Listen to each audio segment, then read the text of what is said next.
Are you an investor looking for premium market opportunities? Presenting premium and exclusive service for investors by Kalkai.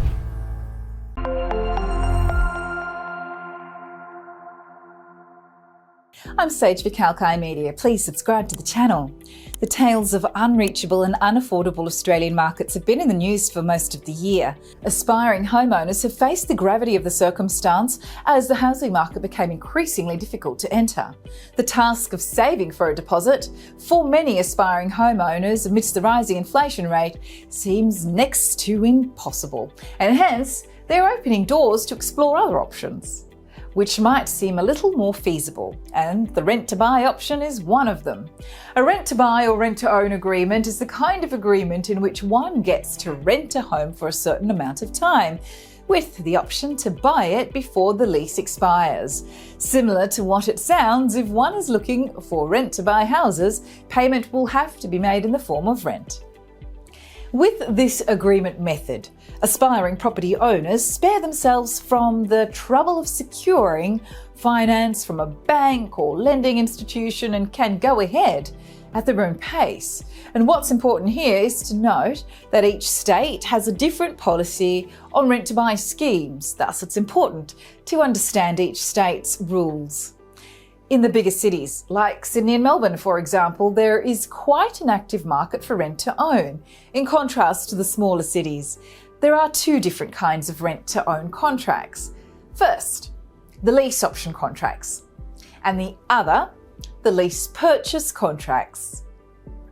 Lease-option contracts give you the right to buy the home when the lease expires, but there's no obligation.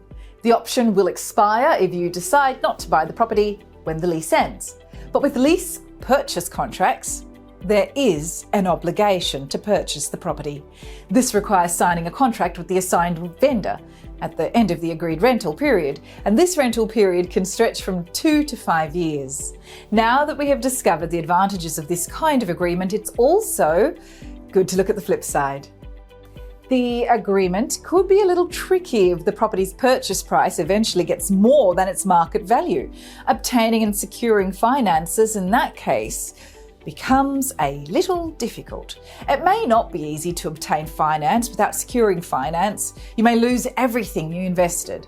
And in this case, the renters have fewer rights over the property than the owners. Even the burden of fixing things that go wrong with the property during the rental period could fall on the shoulders of the tenants despite the lack of property rights. Hence, it's highly advised to seek legal assistance and explore all the options before committing to this type of agreement. Thanks for joining us. I hope you enjoyed the information. Now, if you do like it, give it a like, share and comment below. We'd love to hear from you.